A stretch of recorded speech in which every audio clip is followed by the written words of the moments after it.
Hello, everyone. Welcome to the network. Welcome to the Two Dads edition. Wait, that's not it. Start again. Two Dads, Gen X edition. All right. What's up, Dawson? How are you today? Great.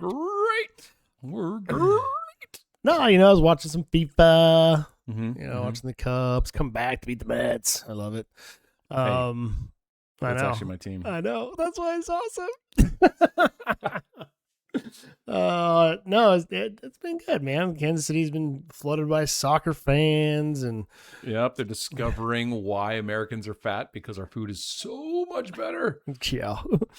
So much better. I do like the fact that they get here and like, oh my God, our media's lied. America doesn't suck. It's actually kind of cool here. You mean not everybody's carrying guns and shooting each other all the time? Yeah. Yeah, it's pretty funny. Yeah. Like there was a shooting in Kansas City, and it was they were like, oh, it's by where the British are practicing. It was like 15 miles away. That's so close. It's like half of the country of Europe, or of England. Half the country of Europe. Half the country of Europe. Yeah. But it's like 15 miles away. It wasn't close at all. They probably didn't even hear anything. So your geology is not your strong suit. Hey. No, it's not. But that's not the point. So yeah, last episode we had Quinn on Yep. talking about how to support your kids with in sports. Mm-hmm. He's And a great kid, good at sports. I thought it'd be kind of cool to do kind of the 10 ways Gen X dads, or really just dads in general, could actually connect with their kids. Yeah. Kind of at every age.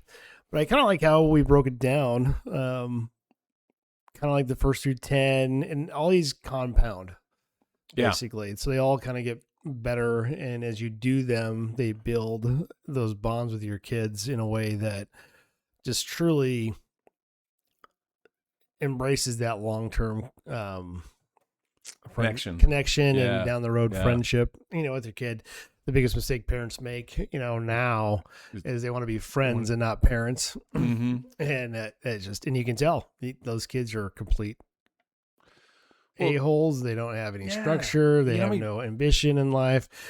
And they're the ones breaking law and just vandalizing and being just complete worthlessness. You're friends with your kids when they're young, and then they become teenagers, and then you're like, wait a minute, they're rebelling, and you try and then put rules in place and lock them down.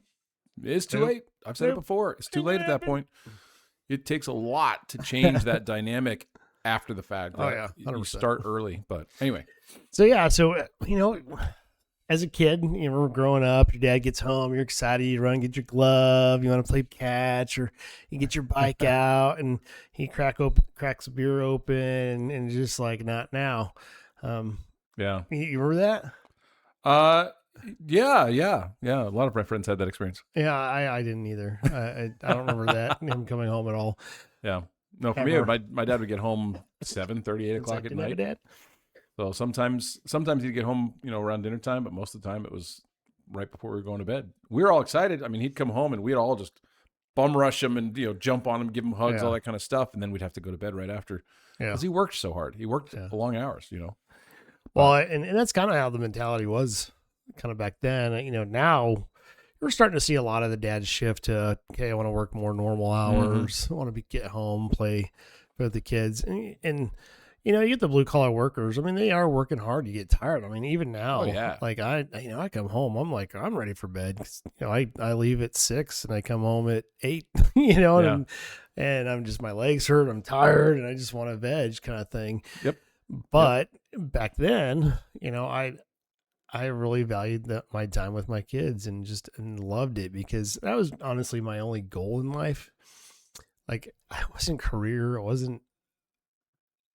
It really wasn't money. It was just, I want to be the dad that I never had, and start a new trend, break the cycle of that, because I guess my dad's dad wasn't much of anything and kind of thing. So I'm like, let's teach, my kids how to be a family and good and stuff like that. Yeah. I also was like, because my dad worked so hard. I mean, I have a great father, he loved us all. He worked his butt off and grew quite a bit, but he was gone. He wasn't there because he was working so hard, raising 10 kids, paying for raising 10 kids. Yeah. And so like, I wanted to be in my kids' lives. And so for me, it was like, as long as I have enough money to pay my bills, maybe a little extra to take a trip or two. That was the goal at first, because I wanted to be in my kids' lives. Yeah. And then as time went on, they became teenagers, and I was in the military and got back into school afterwards. It was like I didn't have the time that I wanted anymore, and they were teenagers. But yeah, that perspective of like wanting to give them what I didn't have. Yeah. Exactly. It's like, seriously, man. Seriously. So yeah, let's break this down. We're gonna go ages 0 through 10, the chaos gremlin years, which that's what they are. Honestly, that's like the funnest part. Age 11 through 20, the eye rolling phase. Oh God, what do you know? And then 21 and beyond, having their own lives now. Which I have a few of those that are past 21 now. So yeah, let's and then kind of why it matters to build that relationship with your kids. Right. So yeah, let's dive into this. Let's dive in. So yeah, starting off ages 0 through 10, the chaos gremlin years. I used to call them. I used to call my kids. What was it? Rug mites? Not munchers, right? No, not rug munchers. No. No. You little rug mates. Yeah, no, but I used to call them all kinds of stuff. But like in those ages, I think those are the years that matter the most. When they're starting to actually explore, when they're starting to, their personalities are starting to develop, 2-3 years old. What we do in those ages is really very, very important. Rough housing with them, bedtime stories, chores, all that fun stuff that they... Chores. I think you gotta... No, chores are great. Bring it up to like chores as bonding, not just chores. Are bonding, Do your fucking chores. Well, but like the success of like they did the dishes well, or they swept well. You can make it fun, right? But well, that's the key. I mean, I think with all these, I think with rough housing and just playing, I actually saw a pretty cool thing that boy moms, so like moms that have all boys. Mm-hmm. They actually are like the most laid back. They're more like able to wing it. Mm-hmm. They're have like better perseverance as an adult because they had boy moms. They had boys, and it's just been cool to see those moms that actually get down and wrestle with their kids and play. And they're like, "Oh my God, my kid just beat the crap out of me. He's 5," that kind of thing. And it's one of those things. And I think for me, I asked my kids, what were their favorite things to do with me or their mom growing up. And, the rough housing, I remember taking the couch apart and just put them all flat, and all the cushions. I would just throw them, and they'd be like, "Wah!" And I'm always like, tuck your arms so you don't break your arms. Right. Yeah. And you're in the yard, you're spinning them, fun, getting so dizzy to watch them fall down and they try to run. It was so much fun. And like the jungle gyms, and I would go swing with them. And well, it's like dad becomes the jungle gym, right? Yeah. That's one of the things that I would do with my kids is I would grab their arm and I'd grab their leg and I would flip them around like this. Yeah. And they're just like, "Wah!" But then they'd want more every single time. Or like when my kids were little, I'd go outside, I would throw them. Yeah, way high. And they were like 25 feet in the air, probably like 6-8 feet above me kind of thing. Yeah, they're just like, yeah.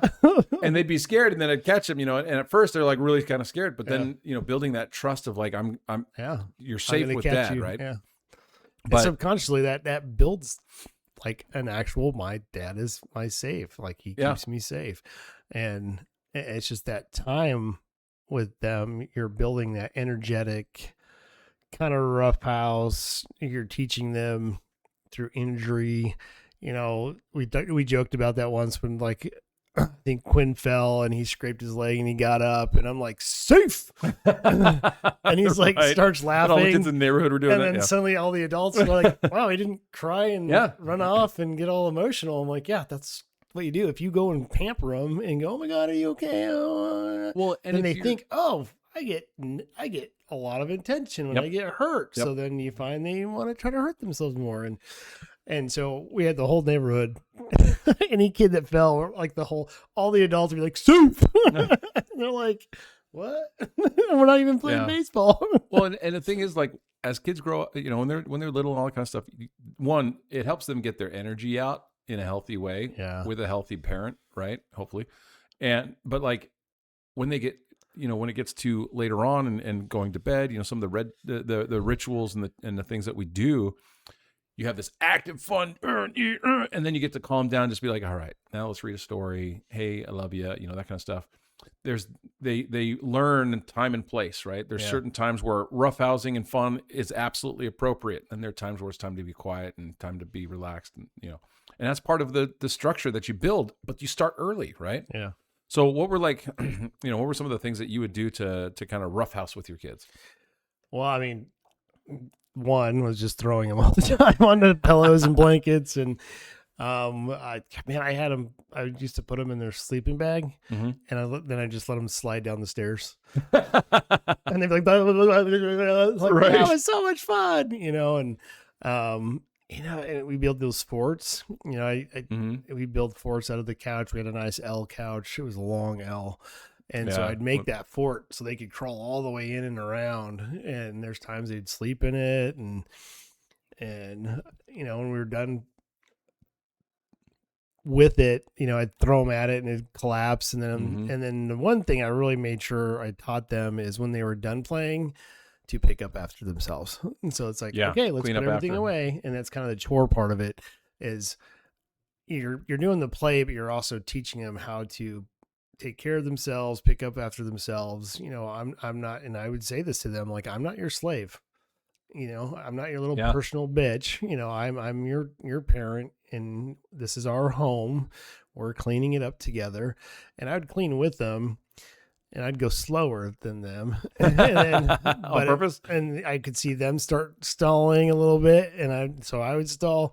And eventually they're like, oh, okay, he's not gonna, he's gonna make us do it all.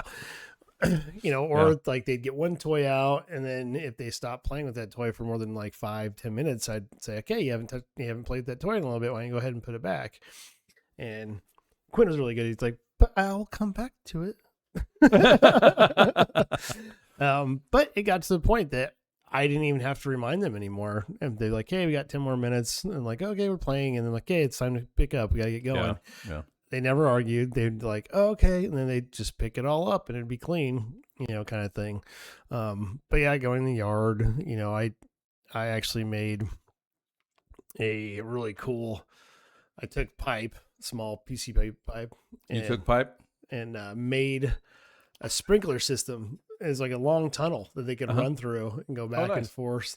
And we had that for 1 year. I just did it for 1 year. And after the year it got cold, I basically cut it back down and threw it all away because it only cost me like $15. Yeah. But it was long. It was like good 10 feet, and they could run in and out, and I had all the neighborhood, and we had it in the middle, and igloos, making igloos, and and getting in there. I really try to minimize video games, minimize stuff. If we did play video games, it was like Nintendo Wii. Yeah. And we were doing athletic stuff. And that's how we did it too. And we kind of made it like a family night. And so we'd actually go down there, do bowling all together. And it's just, I don't know. I had so much fun. Yeah. With them. And I enjoyed going to the park. And I asked my kids, because we kind of sent the little text to our kids to find out what were their memories, right? Yeah. So one of the things that my kids and I would do when they were young is we'd go to construction sites. So when I was getting it, I'd go, I know, we'd play in traffic. No, no, we built. Daddy a house. Needs money. Go get hit. as I got out of the army, we built a house in Georgia, and we would go to the construction site once or twice a week to check the progress. And I caught a couple things that they had missed, the crews had missed, and got them corrected before construction progressed. Right. But my kids brought that up. Like exploring and seeing how it was being built and that kind of stuff. One of the things that we would do is we'd have Friday night movie nights. Yeah. Where they got to stay up late, and there was popcorn, and they'd bring pillows and blankets down in the living room and all that kind of stuff. And they brought those memories up as like really cool memories that they had. Going camping. There was 1 year where I took my kids camping, and I taught them all how to start fires with like a spark stick, one of the, I forget what that rod is called. Yeah, but like one match, you could use the Pharaoh rod. That's what it's called. Yeah. The Pharaoh rod, you could use one match, and it was like a competition to see who could start a fire first. Survivor. But they had to go find their own kindling, their own wood, all that kind of stuff, put it together, and then, they remember that stuff. Yeah. Fishing. Yep. All that stuff. Yep. It's Yeah, there's a place out here called Deanna Rose, and it's awesome. It's like a farm. It's all charity based, and it's gotten big. And they have like a little fishing pond, and you can buy worms. Well, the fish have gotten so used to it, and it's catch release kind of thing. Yeah. You can't even. I mean, it's like hits the water, boom, got one. And there's one day Quinn had like 30 fish, man. It was like, he's like, I can't even keep up. And I'm like just rotating pull after pull after pull after pull. And I'm like, okay, we're done. Yeah. I'm like, okay, we're done. Yeah, we'd go down to like Blue Springs Lake or Lake Lotawana, and I was always helping them, and then I'd finally have time to cast out. I never caught anything because I suck as a fisherman. Every so often they'd catch something, but it's like just the experience of going, you know, loading up, getting ready, going to the truck, getting bait, and yeah, that was a lot of fun too. But well, and the nice thing with fishing, it teaches patience. It teaches, you know, kind of perseverance, waiting that out, trying to troubleshoot. You know, it's something Quinn and I still do a lot, or we used to do a lot, but and it's fun every time as we go out there because it's time together. You know, we actually last week went to like, hey, we've never fished off the Kansas City River. And he's like, can you? I'm like, yeah, it's a little more difficult. Unfortunately, the spot we got was like so muddy we couldn't really find a good spot. Gotcha, and you cast it out, and the undercurrent would be like, like 2 seconds, and you're like, all right, never mind. So we went back to one of our old spots and stuff.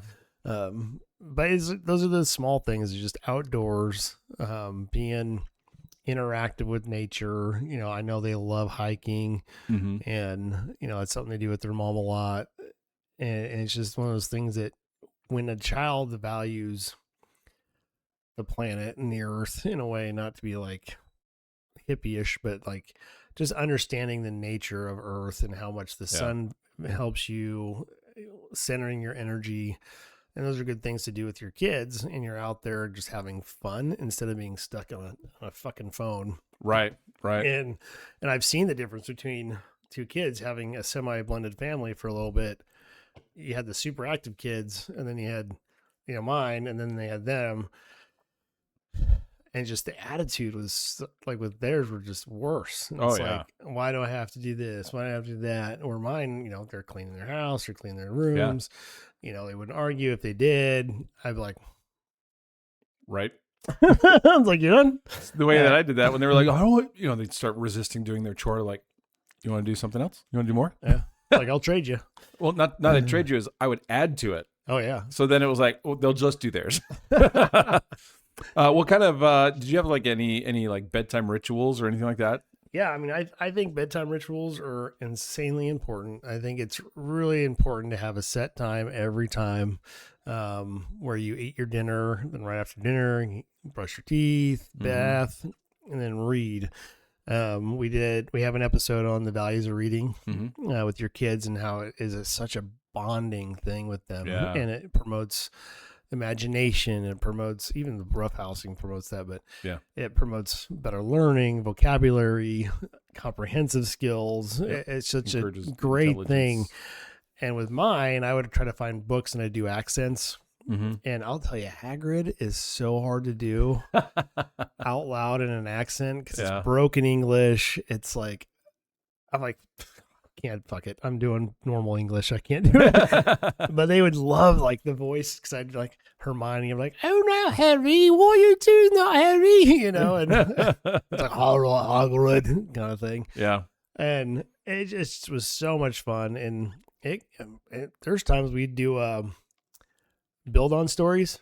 So I'd start the story, then they would build on it, and then they'd build. I did that a couple times with my kids too. And they had so much fun with it, and it just calms them, puts them to sleep, and just, it was great. And down the road, if we ever traveled anywhere, that routine helped them go to sleep faster, helped them get comfortable in a hotel, because we'd still do it in a hotel. We'd still keep that ritual, and it's awesome. Yeah.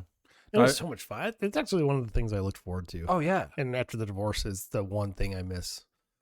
Yeah. Missed the most. Was not reading to them. I mean, as my kids became teenagers, we didn't do it quite so much, but like when they were little, there were like 2 or 3 songs that I would sing them to bed, you know, and sometimes it was like, if they were sharing a room, I would sing it to the 2 of them, and then, I'd have them pick whichever song they wanted. And sometimes they go, just one more, kind of thing. It's like, Yeah. all right, one more, but then you go and you give them each a hug and kiss, you tell them you love them, that kind of stuff, turn the light off, close the door. It's like the ritual becomes like the subconscious subroutine of how the body shuts down, how the mind shuts down and relaxes. Yeah. But that's one of the things that my kids brought up was, me singing them to sleep, singing songs for them and telling them good night, that kind of thing. They remember that, right? And that's part of that bonding with the parent where it's like, did you sing Enter Sandman or something? No, it was no, it was what was the AC/DC song? No, okay. Big balls. I got big balls. You got big balls. We've got the biggest balls of the. No, it was so. But that routine, it creates comfort, it creates structure, and it creates that bonding. But like when it comes to chores, though, because in those early years, that's when you get them used to doing chores, right? Yeah. How do you think you can create a bonding experience when it comes to chores? Well, one thing I know, cooking with your kids promotes healthy habits. Mm-hmm. Having them in there, learning how to cook, and then you utilize that to do the cleaning. Mm-hmm. And so Kira's like me, like she cleans as she cooks. And so there's no dishes in the sink when she's done because she cleaned them as she went. Or at least she does at my house anyway. Yeah. I don't know. I mean, she says she does, and she's made comments of, it's so annoying when people do this. And when I had my combined family for a little bit, her kids would be like, oh, when are we going to do this? And Kira would be like, cuz it's your dish, you clean it. Yeah. Right. you know? And I'm like, oh, look at that. It worked. But like what my mom would do to get me to clean my room is she would like, let's pretend we're tornadoes. And she's like, okay, I'm a closed tornado. And so that's actually really smart. You're only allowed to pick up clothes. So I'd like, whoosh, yeah. And I'd pick up the clothes and throw them in there. And then I'm like, okay, now I'm a Lego tornado. And I'm like, and it was funny because it was fun and it would get done in like 3 minutes, and eventually I got to the point where I liked having a clean room. I liked having organization because it was less stress on me. It was like, so like when you want a vacation, you come home to a clean home, it's nice because it's like, I just want to relax. I don't want to have to like, oh, I got to put this away. I got to do this.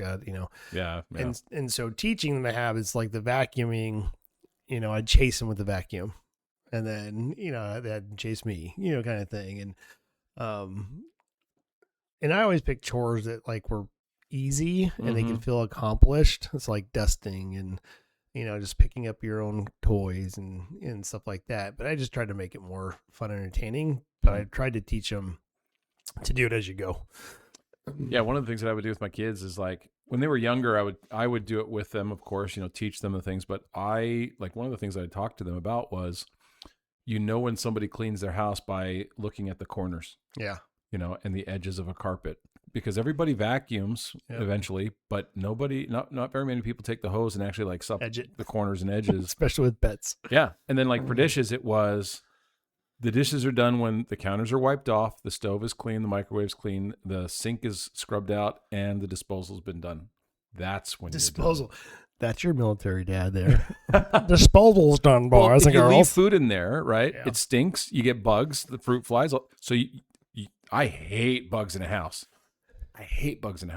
And so that's one of the things just to help deter that. So that was part of that training. And now my kids my daughter in college has had roommates where they aren't clean and it bothers her. I'm like, yes. Yeah, it's kind of funny because Sid, I kind of tornado clean. If that makes sense. Well, probably because my mom. So when I clean the whole house at once, or I'm like, okay, this is my designated day, kind of thing, to vacuum and stuff like that.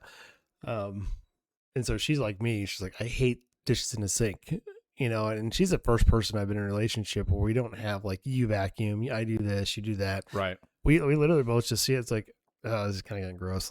Let's clean it, and we just do it. Yeah. And I don't feel like I do more, and I don't think she feels she does more. We just kind of do it at the same time or whatever. I do kind of got in the habit of when I was single to kind of let the dishes kind of pile up, and then I'd clean them all at once, let them dry at once. But I was also used to the dishwasher, which she hates the dishwasher. And so she's like, you don't clean them good enough. And I'm Well, like, now that I'm single and it's just me, it's like the dishwasher almost has no point. yeah. And So that's kind of how it was. But now that we're cleaning, like cooking more for her company, we're having a lot more dishes, and so I'm cleaning more as I go and stuff like that. And I've always done the fact that like if you cook, I clean kind of thing. But like it's fun. I love cooking together, and I love cooking with my kids. It's just so much fun because it like shows an accomplishment when they taste their own food and they see the cake, and it's just a good bonding. yeah, I also had my kids do their own laundry, Yeah. because my thought was, as adults, they need to be able to do all of these things to be able to live comfortably and clean and healthy and all that kind of stuff. And so, like when I was growing up, I have 9 brothers and sisters, and so we had 2 washers and 2 dryers in our house because there was so much laundry. Yeah. But I was doing my own laundry by the time I was like 7. I remember reaching down into the washing machine to grab like a sock, like leaning over into You it. fall in. Almost, yeah. Thing comes around, think, hey, Someone comes in, hits start. No, I made it there. Yeah. But I remember doing that as a kid. And so like with my kids, I wanted them to have that same ability to do for themselves. And so by the time they were 8 years old, they were doing their own laundry.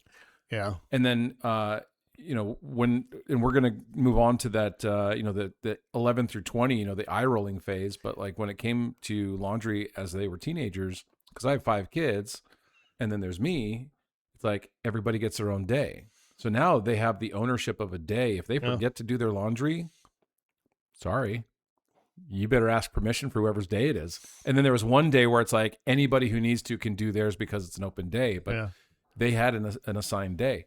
And and then like, let's go on to that age 11 through 20, That it kind of shifts to the listening, the shared interests, the guiding and independence. Yeah.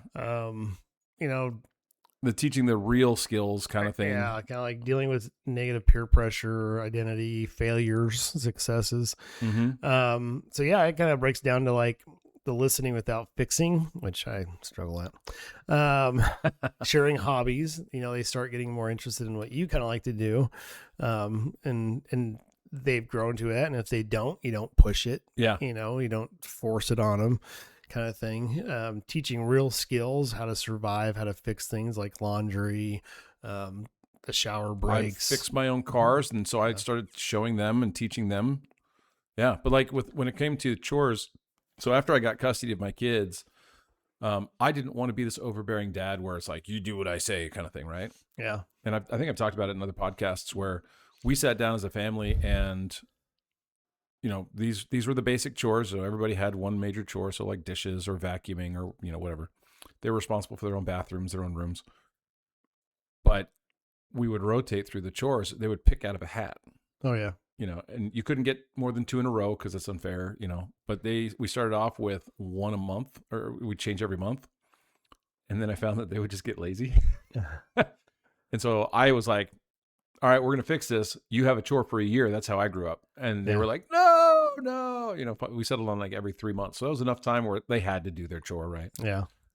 But it's instead of like imposing and telling them what to do, like when they were little, they got to start taking some ownership. So like listening without fixing everything, right? Yeah. Well, actually, before you say that, sure. I actually had a mom point out, a great way to get their video game time or tablet time. Okay. Is there were minutes on chores.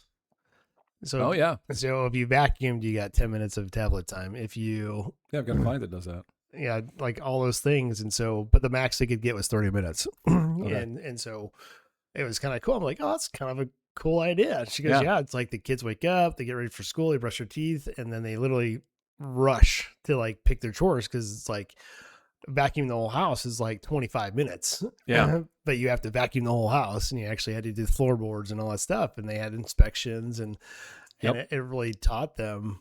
She's like, yeah, my kids went from a year ago to like arguing with me and fighting. And so I just would turn the Wi-Fi off and nothing would work. And as soon as they did their chores, I'd turn it back on. Yeah. And I was like, damn, that's a great idea. I'm like, I mean, Yeah. I'm too old now, but I mean, that's a great idea to pass on. So I thought it'd be good to mention that. Well, yeah. I mean, it's like, in the early years, they don't have the attitude yet. That's why this is the eye roll phase, right? Yeah. But they, we're teaching them the skills first. Going through, like, for me, teaching them laundry, dishes, vacuuming, whatever, cleaning the room. But once they become teenagers, then it's like, I don't want to be on their back all the time to do chores. That's a burden on me. That takes a lot of time and energy out of me. And I'm a bit of a selfish person in that way, where it's like my time's important to me as well. Well, I think, and so it was kind of like with her tying it to the screen time, where it's like, well, I guess you don't get any screen time. Yeah. It's you're the one who gets to do it or not. If you don't do your chore, you don't get the benefit, right? So it's shifting the burden onto the kid, where they take accountability and responsibility for their own stuff. well, yeah, that's kind of where with Quinn at my house, he got so good where Kira would fight me and push back and I don't want to do this with homework and stuff like that. Well, man, he learned right away. It's like, come home, do your homework, do your chores. I can play as much as I want. Yeah. And so he'd be done in like 15 minutes. I'm playing his video games, but Kira's still arguing with me.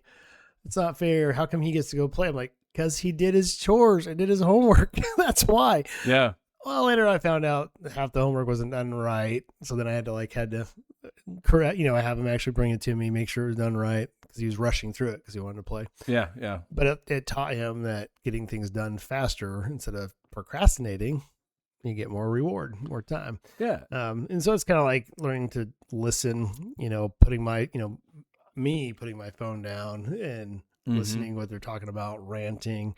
As fathers, we want to fix it. We want to make things better. We don't want you to hurt. You want your kids to go through trials and tribulations because it helps them grow and learn how to navigate this planet, because life's not fair on this planet. No. And now there's a planet, Kepler 42. No, I'm just kidding. If you have the victim mentality in life, you're going to be miserable your whole fucking life. We see that with 40 million people in this country. They're just miserable all the time because they're so focused on other people. And, taking that time to step back and appreciate what they're saying and hearing them and their frustrations actually is really good. And then kind of going to the shared hobbies. So you're talking about the camping, you're showing them, my kids loved game night. I love board games. It was one of the positive things I got out of my life, as a kid.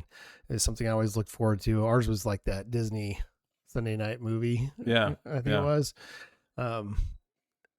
It was ABC. I don't know. But it was that interrupted time. We played spoons. We played President and Kings and all this stuff. But it was just that fun interrupted time. No phone. You actually interact with each other. That's usually when conversations come out. That's why I love dinner with the family. Yeah. It's like, how was your day? Or how are you? What was your high? What was your low? So you're building those bonding moments with them, and you're showing you care as a parent. And I'll tell you, that's when some of the heartbreaking stuff came out. Yeah. They shared, with me. It's like, yeah, this is really hard. This is going on. To now they're, 20 and 17, they look forward to game night. We come in there and, Q is so funny. When he was younger, he was just always dirty. It's like the only time he could be dirty and inappropriate where he wouldn't get in trouble, because it's like, it was funny. And we talked about it's like, having the movie night, and you get the pallet, which is basically beds and sleeping there and stuff like that. Well, and like when they became teenagers, one of the things that I would do with my daughter sometimes, my oldest daughter, one of her memories was that I would like teach her how to dance to like Josh Groban in the background, right? Oh, yeah. And so I would, teach her a waltz and, spin her around and dip and all that kind of stuff, where it was like, it was a bonding thing, but she learned a little bit of the skill, but it was fun. It was enjoyable. And so I think when we're doing those things and allowing them to be themselves, so like one of the things that I think we need to avoid as parents is to only do the things that we enjoy. We need to do the things that they enjoy. So like with the movie nights, they would pick movies. Sometimes I would pick a movie. Most of the time they would pick the movies. And so it was like they got ownership. They got to enjoy it because it was theirs, right? And then I got to see their personalities. I got to enjoy them. I did not I didn't have game systems. There was no Nintendo. There was no, anything like that. Once they became, younger teens, then we finally got a Wii. That's what I finally went to because it's physical, because it's a group activity kind of thing. And we got to enjoy that too, where I got to participate with them. But it was a bonding thing. One of the things that I mentioned earlier, where like I fix my own cars. And so I would teach my daughters how to change a tire. Yeah. Like my middle daughter called me. She had a flat and it wasn't far away. And so I drove over to where she was and I was like, all right, you're going to do it. And she did it. Yeah. I helped her with a couple things. Like she couldn't get the lug nuts off. And I was like, all right, so stand on it, get a little weight and bounce, and it broke loose, kind of thing. But just gaining a little bit of those skills. But they also, sometimes they would get bored with it. And I'm like, all right, fine, I'll do it. Well, yeah. And you don't force it. Like I know when I was framing the basement at the last house, Kira's like, can I try? I'm like, yeah. And we were actually doing her room. And so I showed her how to measure, how to cut, how to, nail. And she did all that. And she's like, man, I can't wait till I can buy a really worn down house and we can renovate it together. And like, hopefully you can do it when I'm still young, but that desire to like learn that and go forward was kind of cool. And she does have a lot of skills that a lot of girls don't have because she wanted to know, and kind of go from there. And it was fun. Yeah, I had fun teaching her and doing that. And, it's just like the hiking and, probably the biggest things like fishing, playing catch, and then like hiking, sometimes we share music but the games are kind of the big four for me and, kind of we do stuff going forward. One of the things that I did, this is while I was in my master's program. I went to school when I got out of the military. I started school. I was in school nonstop for 6 years. So I did fall semester, spring semester, and summer semester for 6 years. Yeah. And I was partway through my master's and I was like burned out. I had like a 2-week break between semesters. And I told my kids, I was like, when this semester's over, I need to go to the mountains. I'm taking a trip. If you guys want to stay home, because they're all older teenagers at that point, I was like, if you guys want to stay home, you're welcome to stay home. If you want to come with me, you're welcome to come with me, but I'm leaving. Yeah. And my son stayed home, but my 3 younger daughters, they're like, yeah, we want to go with you. And so we drove out to Salt Lake and Provo and visited family. And like, it was one of those trips where it's like, if I see something that I think is cool, I just want to stop and explore it. Yeah. I don't care if we make it out there in 15 hours or 20 hours, whatever.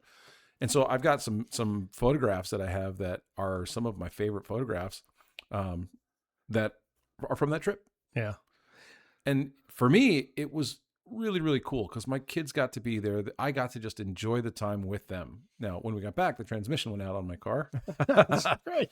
But it started going out on the way home. Oh, geez. Overdrive stopped working. That's a bad sign. Yeah. But it was a lot of fun. And they got to have that experience with me. And, it was just overall good. But, allowing for these traditions to develop and these experiences to develop so they get to see our personalities, we get to see theirs, and it becomes impactful and bonding. Yeah, that's one thing that is awesome. It's just after the divorce, like originally my ex-wife, she never wanted to go hiking, never wanted to go camping. It just was not in her. And we started going to the lake, with you and everything and Alex and them. And my kids loved that. They just loved it because it was just literally 40 kids getting to do kind of whatever they want, and all the adults hanging out, playing games. We're doing water balloon fights. We're cooking every night. Each family had a responsibility to cook, going to the boat, and they had to do the chores before they get on the boat. And so it was like you had 10 families all likeness, like frame of mind, reigning in everybody's kids and stuff. And, my ex saw how much they loved it and how cheap it was. Yeah. And she's like, why am I spending money on this? All these expensive, theme parks and stuff. And so I really appreciate how she embraced that side of what they liked. And you said doing something they like, and now that she takes them hiking a lot and doing a lot of those things, it just is something that they enjoy and love. And studies show that kids that travel and do stuff like hiking and exploring do better in life. Yeah. They're socially more understanding of other cultures, ethnicities. I don't say that word very well. Ethnicities. That's the one. You get out of that socialistic bubble Yeah. that you're just so close-minded that when you start to travel and see different things, you embrace cultures, you understand them, and you appreciate who people are, and it just makes them more well-rounded. And there's times that it's tough. Like, I love hiking too, but my sciatic, my thing kicks up, and I'm like, I want to do these things with you. I just got to stretch. Give me a little second. Let me take my time. Let me, we don't need to rush through this stuff. Yeah. Like, we want to embrace it and enjoy it. And, we went to Devil's Tower, and I didn't tell them we were doing a long walk. We could have done a 20-mile hike, but we did the 7-mile hike. And they're like, this is so long. But when we get to the back around the back half, you see a whole part of Devil's Tower that you don't see, and it is the part that they actually filmed Close Encounters. Oh, that's cool. It's like all rock, but of course it makes it look like it's flat, and it's not. But you see all these prairie dogs popping up, and you just see things you wouldn't see in nature. And I do feel like it brings confidence and creativity and just one with the earth. And it's just a great way to bond as they get older. And it's kind of captive audience, it's like, when you're able to actually have the captive audience. Yeah. And that's where they kind of open up more. Yeah. Cause in this next phase, that age 21 and over, where it's like, they have their own lives now kind of era, you don't have a captive audience anymore. My kids are all adults. Yeah. And they're spread out throughout the country. One in California, one in Utah, one in Ohio, 2 here, and it's like, the role shifts, and I was looking forward to this shift when they were growing up, because I have always had this concept of parenting where it's like the first 7-8 years or so, they don't get much of a choice. They can choose which color shirt, but they have to wear a shirt. Yeah. 7 to like 14, that's when you're starting to teach them the why of what you're doing, right?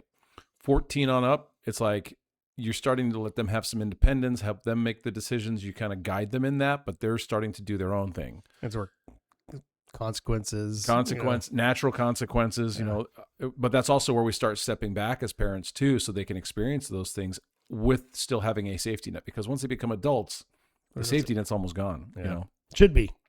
Yeah. And so like now with my kids being, kid live with you till you're 40. Come on, man. Well, now with my kids as adults, I get to just be supportive. Yeah. And I have every so often my kids will call me or something like that. And they're like, hey, I'm really struggling with this thing. What do you think? And I'm like, well, what are you thinking about it? Well, this is what I think, but you know what? You're an adult and I'm proud of you. You're doing great. This is just my opinion. I get to support them, when a couple of my kids talked about, after 21, some of the things that they liked, and one of my daughters, so since my kids are kind of spread out, I don't have the mindset that if they're going to see me, they have to come to me. Yeah. I don't expect that. I mean, I love it when they do, but and that's what my dad gone at age 5. But, yeah. And he had that mentality. He's like, come to me. Well, fuck, I came to you and you left me at the airport and didn't show up, and I was by myself. Yeah. So, so I go to my kids. Yeah. So like, I think it was last weekend or the weekend before, I was out in Ohio visiting my oldest daughter. I've been out to California to visit my daughter and her husband, and I visited another daughter and her boyfriend in Salt Lake. And, it's like, the relationship's important to me. And so I want them to see my effort in that relationship. And so one of my daughters said that she really enjoyed that I came out and visited, and she got to, show me around where she's living and what she's doing and some of the cool stuff that was, around. So both in Salt Lake and California, they got to show me, like in California, she brought me to a couple different beaches. I guess there's a spot at this one beach where everybody like paints a rock and puts it in this like little circle island thing. I forget where it is, but it was kind of cool. So we did that. We painted rocks and then we put them in there. And yeah. And then, in Utah, my daughter works in Park City at a restaurant, and we were able to go to Park City and go through one of these big shopping areas, and it was beautiful, and she got to show off, right? That's bond. It's like I'm showing interest in them and they love it, so I don't have to be the boss anymore. Yeah, that's why I like going to Manhattan to see mine, just because it's like you get the Father Day. Kansas, right? Yeah, man, Kansas. fuck New York. Hey, New York's pretty awesome. It's just a lot. Not anymore. Yeah, that's true. So like I just like going there because it's like last night, she's not old enough to drink yet, but like we went to the brewery because she knows I like to visit breweries. See the game and then dinner, and you split that time with their mom, and it's like playing games with them. I just you're supporting them, you're having fun. And it's just different, and I mean I'm the same way. It's like having to start over multiple times. There's some guilt there. Like I wish I could do more. Take them hiking too, and take them to different parks. But I looked forward to taking them to Wrigley. For the first time, and great chewing gum. Yeah, great gum. It was awesome going there for the first time with them, seeing their face. Kira got so many autographs from all the guys. And just it's like coming in the Royals because we played the Royals, and like couldn't get their signatures here, but she gets Bobby Wood's signature there, and like no problem. He's like, "Oh, hey, she's hot." Goes up there and signs it right away. But yeah. But having that experience with them, because that's something that I've done, and just it was just so much fun, and I think one of the important things too at this stage is like we get to model that growth and that vulnerability. So like my oldest daughter, she's got a stepdaughter and a little boy, my grandson, granddaughter. She's a parent. I'm watching her as a parent, being a mom, being a wife, all that kind of stuff. And so we've been able to have conversations where I've talked about some of the things that I felt like I failed at, and I'm just so proud of her and watching her be the parent that I knew she could be. And, and I get to praise, right? Yeah. Same thing with my son. My son has 2 kids as well. Little boy and little girl also. And he's such a great dad. He's stressed. He's a firefighter, all this kind of stuff. He's navigating life. But it's like, he's a wonderful dad. And I am so proud of him, because it's interesting. You're not you're trying to get me crying. But it's like, I love watching my kids as adults now be better than I was. Yeah. And I tell them that. And so I think that vulnerability, I want to model the being accountable to yourself. Yeah. Being honest with yourself, right? If you screw up, you screw up. It happens. What you do with that afterwards is what matters. Yeah, what makes you build. And so all of those years of when they were little and as they were teenagers and all the struggles and the attitudes and all that kind of stuff, now is when it really shows, I think, if we didn't fuck them up. Yeah. Because it's not really like, oh, I was such a great parent that, no, I just didn't screw them up. Yeah. That's the goal. That's the goal. And now, make him... now I get to enjoy seeing them do that, and I get to help out occasionally, and I get to be supportive and loving, and it's awesome. And then I get my free time. Yeah, I mean, I'm looking forward to it. When they start buying a home, and it's like, hey, Dad, I need to help fixing this. Yeah, and going over there and helping them fix it, or be like, yeah, it's not worth doing it yourself. Just pay someone to do it, right? Kind of thing. I know one of my dreams, is like I would love to buy an old Jeep Willie and kind of restore it. Yeah. And get, Q and K here and to like help me do that. But honestly, the time we spent with them is just amazing. And, you get so much, 0 through 10, and then it starts to dwindle. Sports is kind of your time with them, and then the friends become, their most important thing, which is normal. That's Erickson's, hierarchy.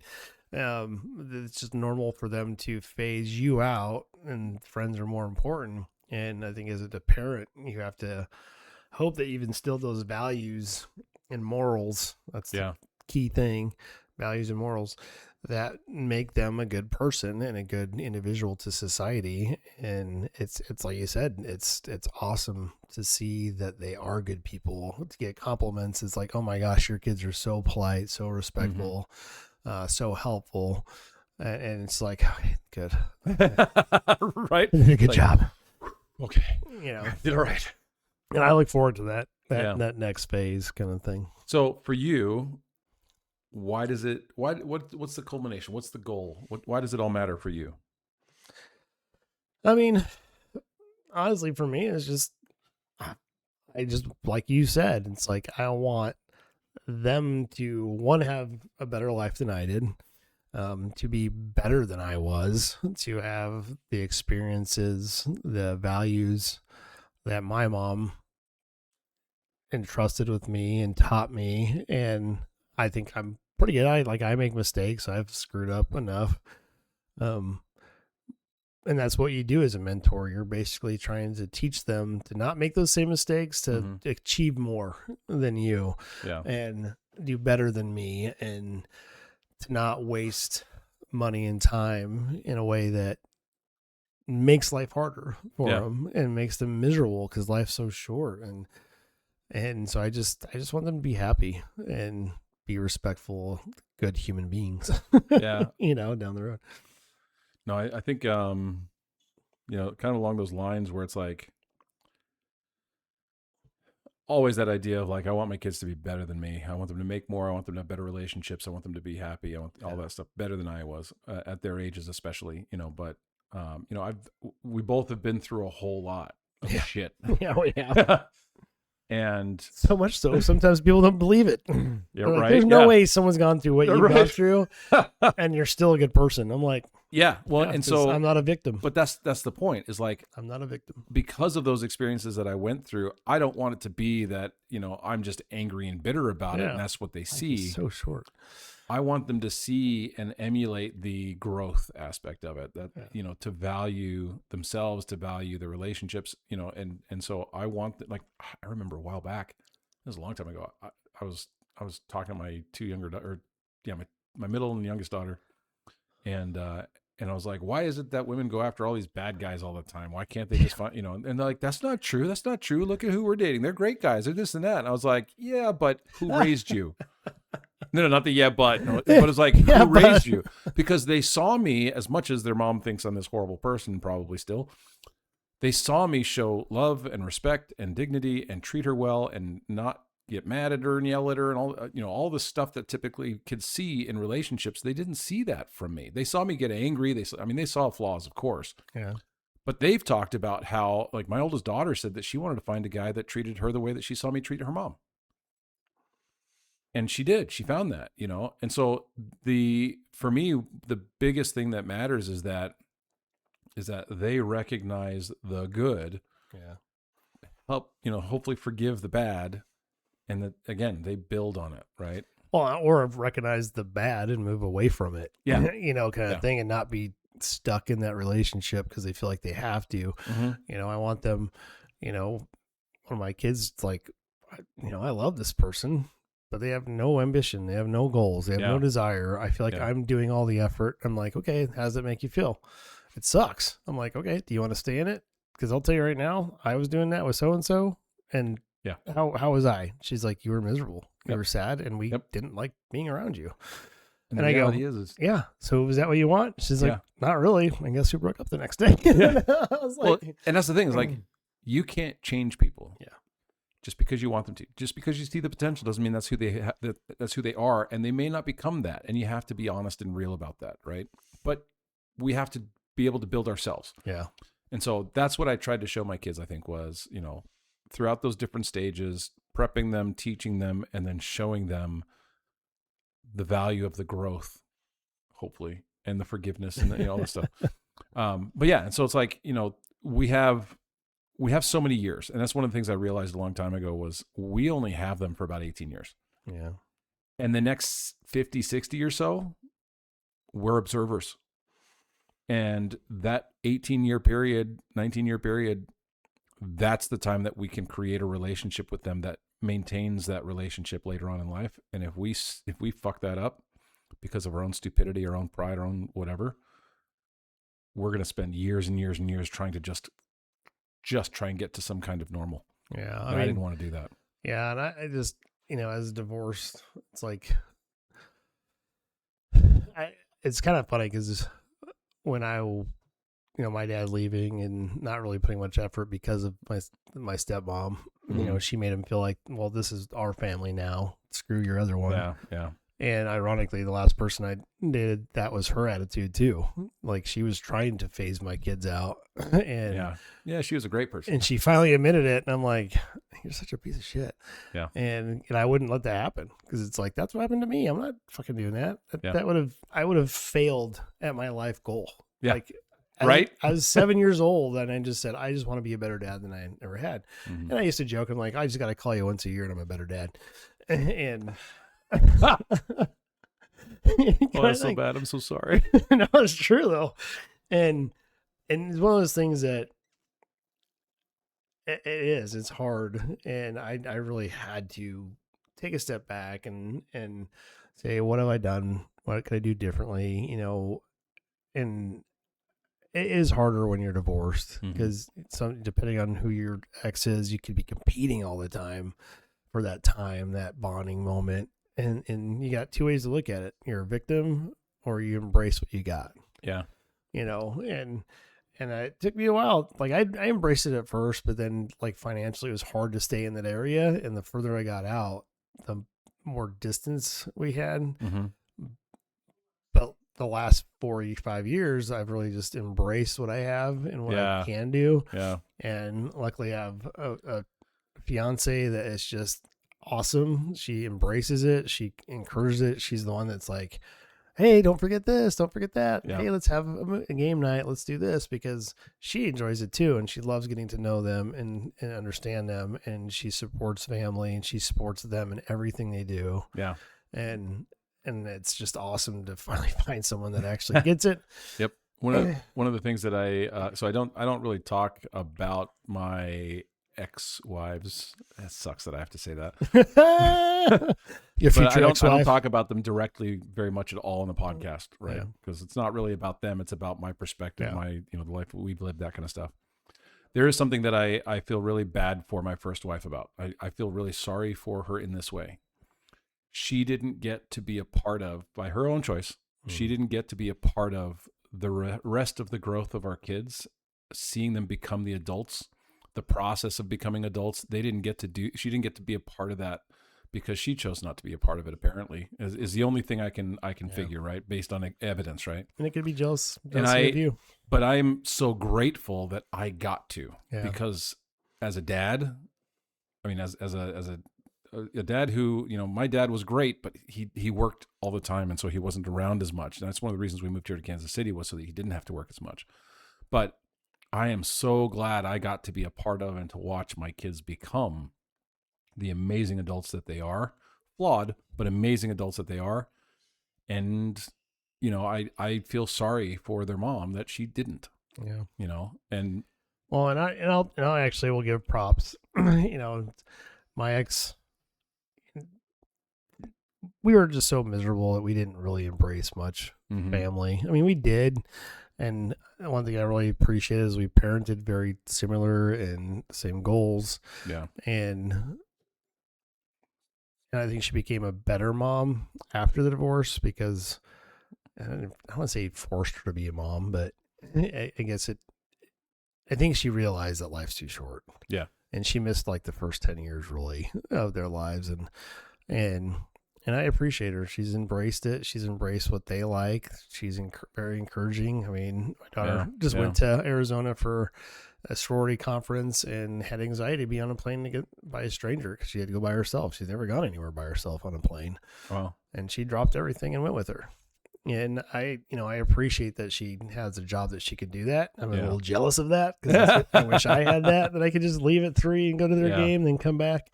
No, that's a great thing though, that you guys. But I appreciate that she was able to do that. That's something in her life that she found value in family. So, I know she'll never see this, and I know she doesn't give a shit if I, appreciate her for that. But I just want to throw that out there to our listeners that I'm not jaded. I actually I do appreciate what she did. And and the reality is that you actually have a pretty decent co-parenting relationship with her. I wish that I had that with my kid's mom, but. Anyway. But the important thing is, and especially with like single dads, you make the time. It's your relationship with your kids. Don't let them see the animosity or the hurt or the whatever. Just focus on connecting with your kids in the capacity that you can. That's what matters most. Yeah. And one thing you did tell me is like, don't force it. Just let it happen, don't, because I did learn that. It's like when you force them to come, it pushes them away. Yep. When you force them to be something they're not, it pushes them away.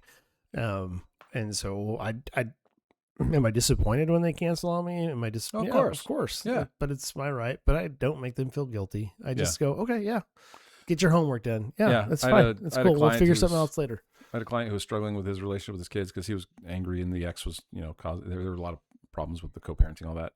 And one of the points that I made to him was, you create an environment in your home and the relationship that you can with your kids that when they are looking at the two, they know that you are stable, that they know that you are loving, that you're comforting, that you're accepting, all that kind of stuff. You make sure that your environment, whether they choose it or not, but that your environment is one that they can trust. Yep, 100%. That's what matters. Yep. You can't force them to choose you, and it's not a competition either. Yeah, But it's hard to get.